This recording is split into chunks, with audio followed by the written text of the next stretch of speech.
অভিনয় শিক্ষার এক নির্ভরযোগ্য কর্মশালা গড়ে উঠতে চলেছে অশোকনগরে। উত্তর চব্বিশ পরগনা জেলার এই শহর ইতোমধ্যে শিল্প সংস্কৃতির ক্ষেত্রে তাদের স্থান সুপ্রতিষ্ঠিত করেছে। তার উপর এই অভিনয় শিক্ষার কর্মশালা বাড়তি পাওনা হিসেবে অশোকনগরে সংযোজিত হচ্ছে। অভিনয় জগতে নিজেকে প্রতিষ্ঠিত করতে ইচ্ছুকদের কাছে এই প্রচেষ্টা নিঃসন্দেহে এক আশার আলো। টেলিভিশন, সিরিয়াল ও চলচ্চিত্র জগতে ইতিমধ্যে জনপ্রিয় রিজু বিশ্বাস অশোকনগরে অভিনয় শিক্ষার কর্মশালা শুরু করতে চলেছেন। তার নিজস্ব অভিজ্ঞতার সঙ্গে অভিনয় ও সংশ্লিষ্ট সমস্ত বিষয়ে পাঠদান করাই এই কর্মশালার মুখ্য উদ্দেশ্য। সম্প্রতি এই বিষয় নিয়ে রিজু বিশ্বাস অশোকনগর প্রেস ক্লাবে এক সাংবাদিক সম্মেলন করেন। এই সাংবাদিক সম্মেলনে তিনি কি বললেন, আসুন শুনে নিই। আমার নাম রিজু বিশ্বাস। আপনারা সবাই আমাকে গত 15 বছর ধরে টেলিভিশনে দেখছেন, বড় পর্দায় দেখেছেন। সবাই আমাকে মোটামুটি বউকথা নিখিল, এখনও নিখিল বলেই ডাকে। আমার রিজু নামটা আমিও ভুলে গেছি অনেকটা হতে গেলে, কেন সবাই নিখিল বলেই ডাকে। আমরা আছি এখন অশোকনগরে। অশোকনগর, হাবড়া, বনগাঁ, এই পুরো স্ট্রেচটায় আমাদের একটা প্ল্যান চলছে যে আমরা এখানে একটা অ্যাক্টিং ওয়ার্কশপ করাতে চাইছি রেগুলার বেসিসে। প্রত্যেক 2 মাস পরে পরে এখানে অ্যাক্টিং ওয়ার্কশপের একটা প্ল্যান করছি।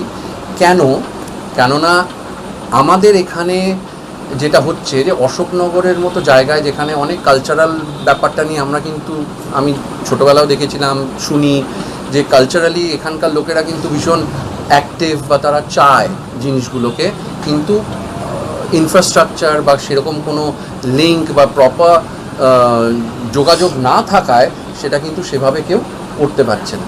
তো আমার এটাই ছিল যে আমাকে অনেকে ফেসবুকে, তারপর আমরা যখন লাইভ করি সেখানে বা আমাদের স্টুডিওতে অনেকে এসে বলে যে দাদা আমরা এরকম জায়গায় থাকি, অমুক জায়গা থাকি। যেমন কলকাতার বাইরে বেশিরভাগ যারা থাকে, যেমন মালদা থেকে, দুর্গাপুর থেকে, বর্ধমান থেকে, তারপরে কল্যাণী থেকে, হাবড়া, অশোকনগর থেকে, তারা বলে দাদা আমাদের কলকাতায় আসা সম্ভব হয় না, কারণ সবার বাড়ি থেকে তো সবাই এত দূরে পাঠাতে পারে না, আসা যাওয়ার যে ব্যাপারটা থাকে সেইটা।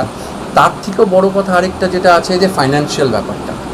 কলকাতায় আপনারা যদি দেখবেন তাহলে কলকাতায় যারা অ্যাক্টিং স্কুল খুলে রেখেছে, ওয়ার্কশপ বলে তো কিছু হয় না, সবাই বলে অ্যাক্টিং স্কুল যারা খুলে রেখেছেন তাদের ওখানে কিন্তু সব 2 মাসের 2.5 মাসের বলে কোর্স হয়।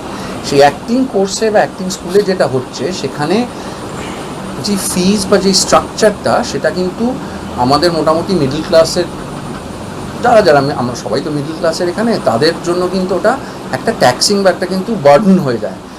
সবাই সেরকমভাবে সেটাকে অ্যাফোর্ড করতে পারে না। তো আমার এটাই ছিল যে এটাই আমার চিন্তাধারা নিয়ে যেখানে আমরা নেমেছি। আমরা অলরেডি মালদাতে একটা ওয়ার্কশপ করিয়েছি, ফার্স্ট ওয়ার্কশপ আমরা মালদাতে আর দুর্গাপুরে করিয়েছি একটা। আমাদের অশোকনগরে কথাবার্তা শুরু হয়েছে, সেই জন্য সুদীপ্ত আমাকে বললো, ও অশোকনগরেরই, আমাকে বললো যে এখানে জায়গাটাকে কোঅর্ডিনেট করবে। আমার বাকি বন্ধুরাও রয়েছে, ওরাও হেল্প করবে, রাখি আর শম্পা, এখানে তুহিন, তোরা অশোকনগরেরই সবাই। আমার যেটা মনে হয়েছিল, যেটা সবথেকে ইম্পর্টেন্ট, যে একদম লোকের জন্য আমরা যারা একটুখানি দূরে আছি যারা, আর আমি যেহেতু এখানকার, সুদীপ্ত আমাকে বললো এখানের জন্য কিছু কর, এখানকার সবাই কিছু সেই ফেসিলিটিটা পাচ্ছে না, প্রপার ডাইরেকশন, প্রপার গাইডেন্সটা পাচ্ছে না। তো আমি বললাম যে হ্যাঁ ঠিক আছে, আমি বাইরেও যখন ওয়ার্কশপ করাচ্ছি এখানে কেন না, ঠিক আছে।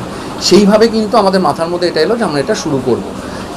এখানে আমাকে পুরোটা পাচ্ছে, আর 2 দিনের ওয়ার্কশপ মানে সকাল 10টা থেকে সন্ধ্যে 6টা অবধি, মানে 9 ঘন্টা, অ্যান্ড পুরোটাই আমি করাবো, আমি অন্য কাউকে দিয়ে করাবো না, আমার নিজের ইয়েতে হবে। আর আমরা 15 to 20 লোকের একটা গ্রুপ করবো। আমি তার থেকে বেশি আমি গ্রুপ করাই না, বেশি হলেও আমি করাই না, কেননা আমার মনে হয় যে এর থেকে বেশি লোক হয়ে গেলে তখন পার্সোনাল অ্যাটেনশনটা দেওয়া যায় না কাউকে।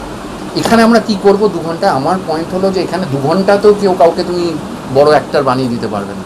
আমরা খালি বলে দিতে পারবো, গাইড করে দিতে পারবো কি করতে হবে, সেটা কিন্তু বাড়িতে প্র্যাকটিস সবাইকে করতে হবে। যে আমার পয়েন্ট হলো নিজেরা যাও, যেটা আমি করতাম, সে এইভাবে কিভাবে যেতে হবে, কোথায় যেতে হবে, সেইটা অডিশনের জন্য নিজেকে কীভাবে প্রিপেয়ার করতে হবে, কীভাবে তুমি তোমার বডি ল্যাঙ্গুয়েজকে মেনটেন করবে বা কীভাবে তৈরি করতে হয়, ভয়েস মডুলেশন কীভাবে করতে হয়, ভয়েসের উপরে কীভাবে কাজ করতে হয়, কিছু এক্সারসাইজ আছে, সেই সব কিছুর ওপরে আমাদের 2 দিনের ওয়ার্কশপ হয়, যেটা মোটামুটি তোমাকে একটা প্রিপেয়ার করবে। সুদিন গোলদারের রিপোর্ট, নিউজ প্রতিধ্বনি, উত্তর 24 পরগনা।